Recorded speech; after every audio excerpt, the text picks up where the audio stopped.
Hello दोस्तों, मैं अभय एक खोजी पत्रकार हूँ। हमेशा रहस्यमयी और डरावनी जगहों के बारे में जानने का शौक रहा है। इस बार मेरी खोज मुझे राजस्थान के एक छोटे से गांव कसौली ले आई थी। गांव वालों से पता चला कि यहाँ पास ही एक पहाड़ी है जिसे काली पहाड़ी कहा जाता है। इस पहाड़ी से कोई लौटकर नहीं आता था। गांव के बुजुर्गों का कहना था कि वहाँ एक खूनी चुड़ैल रहती है जो अंधेरे में शिकार करती है। लोग कहते हैं कि जो भी पहाड़ी पर जाता है उसकी मौत भयानक तरीके से होती है।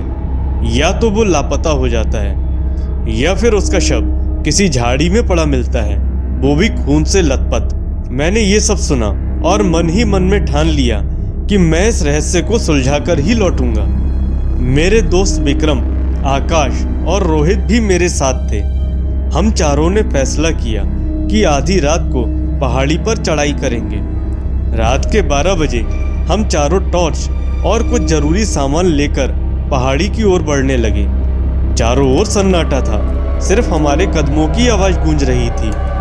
हवा में अजीब सी ठंडक थी जो हमारी हड्डियों तक घुस रही थी। जैसे ही हम पहाड़ी की चोटी के पास पहुंचे, हमें एक पुराना टूटा फूटा मंदिर दिखा।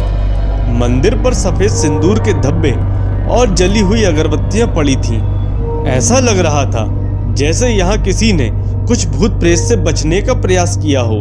अचानक हवा तेज हो गई और मंदिर के पीछे रखी घंटियां अपने आप बजने लगीं। विक्रम ने कहा, यार ये जगह सही नहीं लग रही है, हमें वापस चलना चाहिए। लेकिन मैं जिद्दी था। मैंने कहा, हम इतनी दूर आए हैं, अब पीछे नहीं हट सकते। हम मंदिर के पास पहुंचे ही थे कि अचानक हमें दूर किसी के सिसकने की आवाज सुनाई दी। ऐसा लग रहा था कि कोई औरत रो रही हो।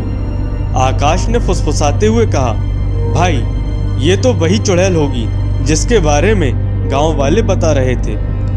हमने हिम्मत करके आगे बढ़ने का फैसला किया। कुछ ही दूरी पर हमें एक पुराना टूटा फूटा हवेली जैसा ढांचा दिखा। हवेली के दरवाजे पर खून के धब्बे थे, जैसे किसी को घसीटा गया हो। अचानक रोहित ने डरते हुए इशारा किया, देखो उधर वो क्या है। हमने देखा, एक लंबी सफेद साड़ी पहने हुए औरत खड़ी थी। उसका चेहरा अधजला था, आंखें खून जैसी लाल थीं और उसके हाथों में तेज नाखून थे, जैसे किसी को नोचने के लिए तैयार हो। वो चुड़ैल धीरे धीरे हमारी ओर बढ़ने लगी। हम सब ठिठक गए, जैसे शरीर जम गया हो। तभी उसने एक भयानक चीख मारी, तुम लोग यहाँ क्यों आए हो? हम चारों ने भागने की कोशिश की, लेकिन पहाड़ी की पथरीली जमीन पर फिसल गए।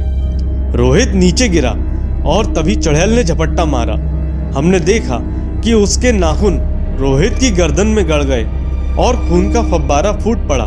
रोहित जमीन पर गिर गया, उसकी आंखें सफेद हो गईं और शरीर बेजान हो गया। हमने उसे बचाने की कोशिश की, लेकिन चुड़ैल ने हमें घूरते हुए कहा, ये मेरी जगह है, जो भी यहाँ आता है वो मरता है। हम तीनों किसी तरह हिम्मत जुटाकर भागे, लेकिन चुड़ैल हवा में उड़ती हुई हमारे सामने आ गई। तभी अचानक मंदिर की घंटियां फिर से बजने लगीं और एक संत की आवाज गूंजी, मंत्र पढ़ो, मंत्र पढ़ो। मैंने कांपती आवाज में हनुमान चालीसा पढ़ना शुरू किया। चुड़ैल चीखने लगी, उसका शरीर जलने लगा और वो दर्द से चिल्लाते हुए हवा में गायब हो गई। हम तीनों बदहवास भागते हुए गांव पहुंचे। गांव वालों ने हमें देखा और कहा, तुम बच गए, असंभव। हमने गांव के एक बुजुर्ग से पूरी सच्चाई पूछी। उन्होंने बताया कि सैकड़ों साल पहले इस पहाड़ी पर एक खूबसूरत लड़की रहती थी। गांव के जमींदार ने उसके साथ जबरदस्ती करने की कोशिश की, लेकिन उसने विरोध किया। जमींदार ने उसे जिंदा जला दिया। उसकी आत्मा तब से यहाँ भटक रही है और हर साल कुछ लोगों की बलि लेती है। रोहित की मौत का दुख हमें जिंदगी भर रहेगा। हम पहाड़ी से तो लौट आए, लेकिन वो खौफनाक रात कभी नहीं भूल पाएंगे, क्योंकि काली पहाड़ी की खूनी चुड़ैल अब भी वहां है, अगले शिकार की तलाश में। दोस्तों, क्या आप उस पहाड़ी पर जाने की हिम्मत करेंगे?